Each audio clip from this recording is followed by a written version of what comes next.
Hello everyone, welcome back to my channel Poppy's cooking and vlog. আশা করি আপনারা সবাই ভালো আছেন, সুস্থ আছেন। দুপুর 12:40 কামাখ্যা স্টেশন থেকে নর্থ ইস্ট এক্সপ্রেস কিন্তু ছেড়ে দিয়েছে, আর আমরাও যে যার যার মতো ট্রেনে উঠে যার যার সিটে বসে পড়েছি। আর ওই দেখুন, বড়মশাই ফোনে ব্যস্ত, আর ছেলে এদিকে অনেক নতুন নতুন বন্ধু বানিয়ে নিয়েছে আর তাদের সাথে গল্প করতে ব্যস্ত।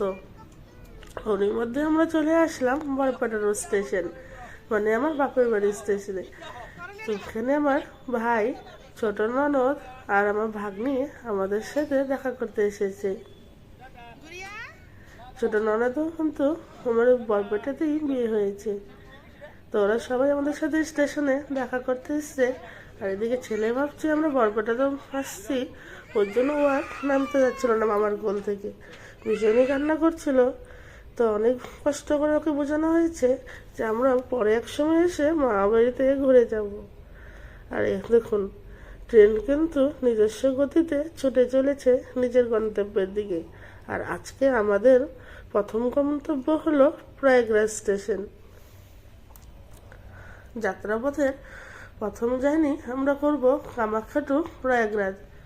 প্রয়াগরাজে নেমে আমরা যাব ত্রিবেণীতে।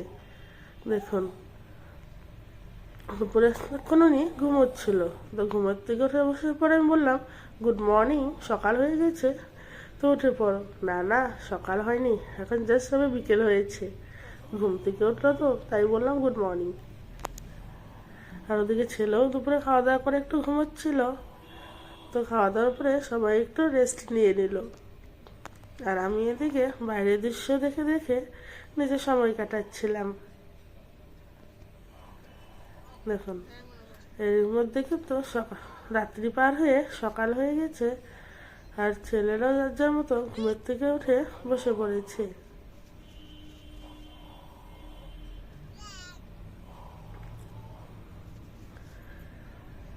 ট্রেনের থেকে বাইরের দৃশ্য দেখতে কিন্তু ভীষণই ভালো লাগে। এর মধ্যে আমরা বিহার চলে এসেছি, আর ট্রেন দেখুন নিজস্ব গতিতে কিন্তু ছুটেই চলেছে। এরকম লং জার্নিতে তো আমার বেশ ভালোই লাগে। আপনাদের কার কার এরকম ট্রেনে লং জার্নি করতে পছন্দ, অবশ্যই কিন্তু আমাকে কমেন্ট সেকশনে জানাতে ভুলবেন না। বাইরের এই সবুজ দৃশ্য দেখলে অবশ্যই কিন্তু সবারই মন ভালো হয়ে যায়, আর কিভাবে যে সময় কেটে যায় সেটা কিন্তু বোঝাই যায় না। অনেকদিন ধরে ভাবছিলাম কোথাও ঘুরতে যাব, তো বড় ছেলের এক্সাম শেষ হয়ে গেছে, তো ভাবলাম সবাই মিলে একটু কয়েকটা জায়গায় ঘুরে আসি। তো আস্তে আস্তে আমাদের পুরো জার্নিটাই আপনাদের সাথে শেয়ার করব। তো এখন আমাদের প্রথম স্টেশন হচ্ছে প্রয়াগরাজ। প্রয়াগরাজে নেমে ওখানে আমরা একদিন থাকবো, পরের দিন আবার ওখান থেকে রওনা দিব দিল্লির উদ্দেশ্যে।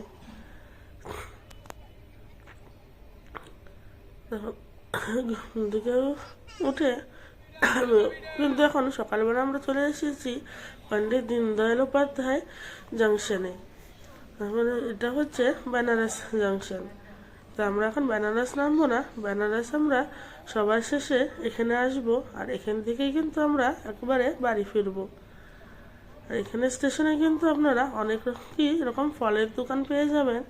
তো সকালবেলা আমরা এখান থেকে কিছু ফল কিনে নিলাম, আর এই ফলগুলো খেতে কিন্তু বেশ ভালো ছিল।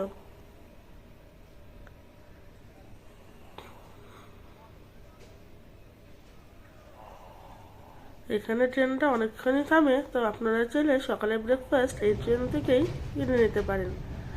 আর এই দেখুন, আমরা কিন্তু প্রয়াগরাজ চলে এসেছি। এই হচ্ছে ত্রিবেণীর ওই নদী, যেখানে গঙ্গা, যমুনা, সরস্বতী একত্রিত হয়েছে। আর বাইরের এই সমস্ত দৃশ্য দেখতে দেখতে আমরা প্রয়াগরাজ জাংশনে চলে আসলাম। আর এখন আমরা রওনা দিচ্ছি ভারত সেবাশ্রমের উদ্দেশ্যে। এখানে এসে আমরা কিন্তু ভারত সেবাশ্রমেই থাকবো।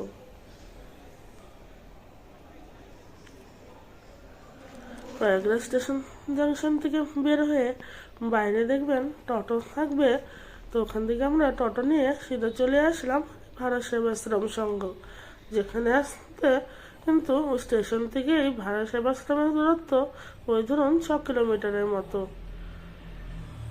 আর টোটো ভাড়া নিয়েছিল আমাদের থেকে 120 টাকার মতো। ওরা কিন্তু অনেকটাই ভাড়া চার্জ করে থাকে, তবে আপনারা কিন্তু একটু দরদাম করে নেবেন। আর এখানে ব্যবস্থাও মোটামুটি ভালোই ছিল। তো এখানে আমরা